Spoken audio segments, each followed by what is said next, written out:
right, welcome everyone. I'd like to give a big thanks to the Nubia Initiative for inviting me to address you today. So I'll be speaking about the history of Nubia. And I'd like to preface this talk by saying, I don't know if you have ever had the situation where you decide on a paper, you've got a great title, you prepare an abstract, and then your research leads you to a different area. So I will be talking about Nubia as a place of refuge, about several Egyptian pharaohs who did flee to Nubia as a result of outside attack. But I will also be talking about the deeper, very profound connections, cultural, religious, and historical between the southern part of Egypt, Upper Egypt, and Nubia. Okay.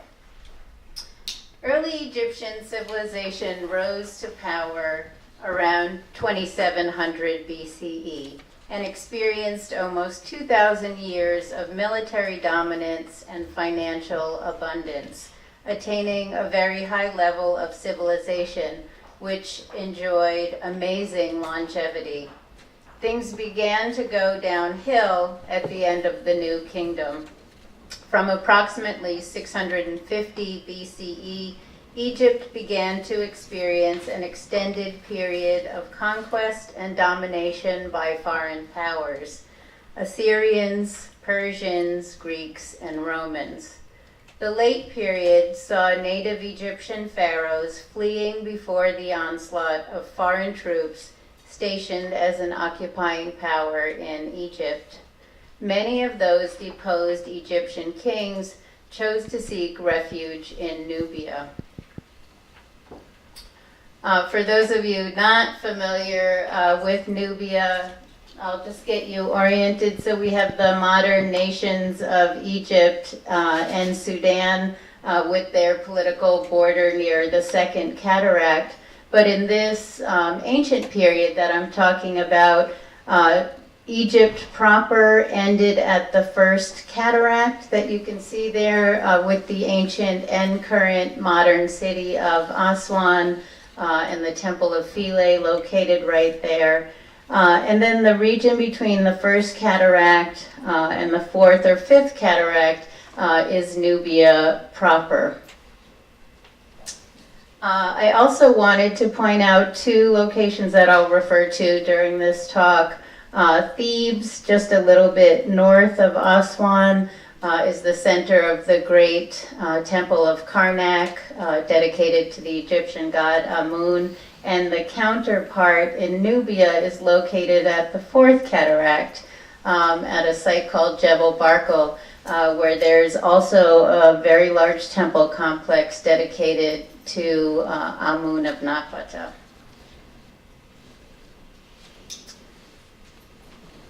Okay, so here's a table of some kings who did flee to take refuge in Nubia. For Tanutamani of the Kushite 25th dynasty, it made sense to flee to his homeland in Nubia. Yet the 30th dynasty king, Nectanebo II, also sought refuge in Nubia when the Persians invaded Egypt in 343 BCE. Almost 200 years later, an Egyptian pharaoh, Ankh-Wenefer, who rebelled against Greek rule in Egypt, sought military assistance from the kingdom of Meroe. Similarly, Nile Nubians fled south into the Nuba Mountains as a result of the demands of Arab conquerors in Egypt for slaves from Christian Nubia, beginning in the 7th century CE. Political and military collaboration in the face of a foreign attack on Egypt reflected the fact that Upper Egypt and Nubia, as two closely linked Nile Valley civilizations, shared a common culture that allowed for mutual aid in the face of outside aggression. In the box below, I hope you can see that, We also see instances of Nubian support for traditional temple religion in Egypt. In the 4th and 5th centuries CE, pastoral nomads of the eastern desert in Nubia, Blemmyes, carried out multiple attacks on Christian churches and monasteries. These attacks have often been portrayed as simple brigandage by the savage desert fighters from Nubia. However, seen through a different lens, we may understand these attacks on Christian communities and places of worship as a military defense of the old religion by Nubians who objected to the Christian practice of forcing the closure of traditional temples, building churches within the temples, and burning and destroying sacred objects. Earlier, Meroitic rulers had financially supported temples of Lower Nubia by sending gold, priests, and high-level political envoys to carry out negotiations with Roman rulers in Egypt. While most Egyptian temples fell out of use during this period, temples in Nubia remained in use for several hundred years due to the sustained involvement of Nubian worshippers and the financial and military support of rulers from Meroe in Kush. I hope to show in this brief lecture that those who fled to Nubia saw in their southern neighbors cultural cousins, fellow adherents of a common Nile Valley traditional religion, and potential military support against foreign invasion. This strong cultural connection between Egypt and Nubia is not often emphasized in Egyptology. Rather, Nubia is portrayed as the passive recipient of Egyptian culture. I will now discuss the 3 examples with red asterisks on my chart in greater detail. On the top, the Kushite 25th dynasty rule in Egypt. And then the 3rd line, Ankh-Nefer, I'll discuss his role in the Theban revolt. And then later in this lower box, I will come back to talking about the Meroitic support of Egyptian temples in Lower Nubia.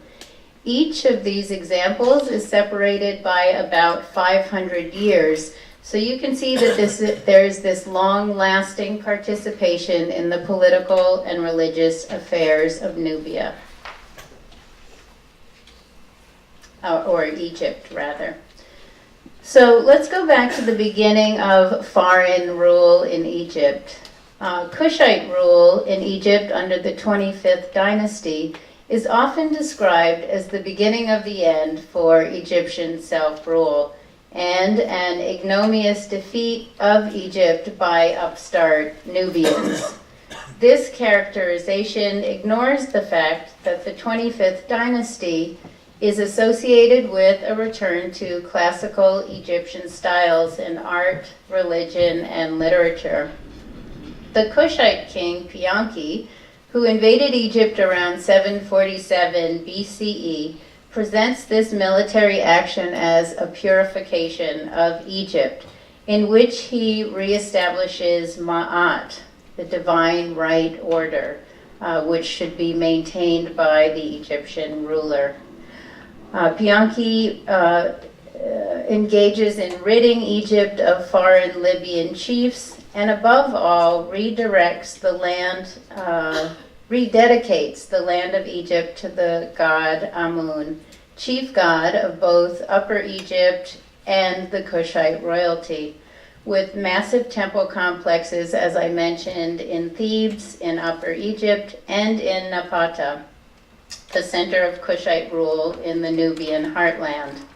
On his triumphal stela, found before the temple of Amun in Napata, Pianki announces that he has dedicated a portion of the treasury and granary of each conquered Egyptian town to the temple of Amun at Karnak, at Thebes, which Pianki made a point of visiting before beginning the conquest of Egypt.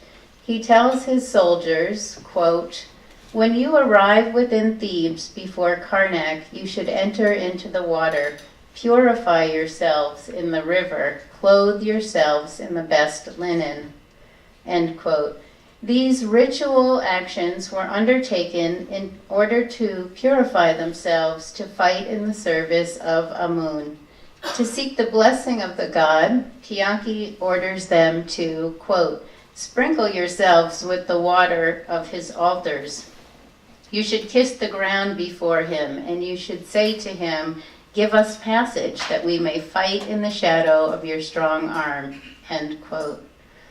Once in control of Egypt, members of the Kushite royal family were installed in religious offices associated with the cult of Amun, who was not a foreign deity to them.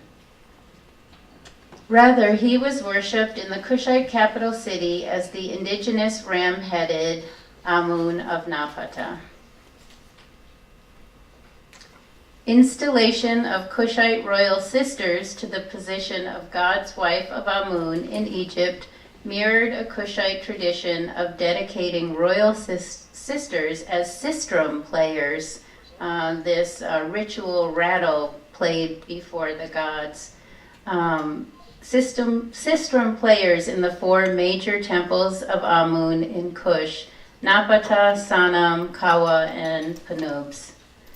More than 500 years later, an uprising centered in Thebes against Greek colonial rule in Egypt sought to regain indigenous Egyptian political power, which was closely allied with the desire to purify the traditional worship of Amun. Laszlo Torok suggests that the native rebellion was fueled in part by a resentment of the exclusion of Egyptians from high offices under the Ptolemaic Greek king Ptolemy IV. The Egyptian revolt in Upper Egypt was sustained by the open support of the powerful Amun priesthood in Thebes, the one remaining bastion of Egyptian power under Greek rule. The revolt was a resistance movement against a Greek colonial regime in Egypt, and this movement for self-rule was supported militarily by the Kingdom of Meroe in Nubia. Fighters in Thebes requested military support from the Kingdom of Meroe, which captured and held Thebes for 7 years. Often presented as the sacking of Thebes, this characterization of enmity and aggression from the Meroitic forces is refuted by the care with which the Meroitic kings Arkamani II and his successor Adi Kalamani built and expanded temples in Lower Nubia. So here we have an image of the Meroitic king Arkamani II in a temple called Dhaka in Lower Nubia. The Temple of Dhaka, as it stands today, was originally a shrine constructed by the Meroitic king Arkamani II. Dedicated to the Nubian god Thoth Panubs, the temple walls at Dhaka show Arkamani making offerings to Amun. Arkamani II also financed temple construction at Philae, there at the traditional border of Nubia and Egypt, and located at the first cataract of the Nile. Arkamani's royal titles indicate that he, like Pianke 5 centuries before him, understood his actions in Lower Nubia to serve as a religious purification of the land. He was, quote, "the god's hand in the temple, whose arm is raised, chosen of Amun to purify the lands." 400 years later, Nubian priests continued to arrive annually to conduct religious rites at the Temple of Philae and to carry the goddess Isis in procession to other temples in Nubia. So this on the right is an image that I took of one portion of the temple at Philae called the Gate of Hadrian, which turned out to be the most important focal point for Nubian religious inscriptions at the temple complex. On the left is figural graffito of the goddess Isis inscribed on the outside of this structure. These Nubian priests were fully literate in hieroglyphic and demotic writing, trained in astronomy, and fully conversant in the traditional religious practices of the temple. These skills made them indispensable as ritual specialists who could perform rites on behalf of the king in Merowe. Kushite rulers presented themselves as rightful participants in a shared Nile Valley culture who came down into Egypt, often symbolically with the Nile flood, in order to restore Ma'at, divine right order, purify the worship of Amun and later Isis and Osiris, and to return a chaotic Egypt overrun by polluted foreigners to its rightful native rule.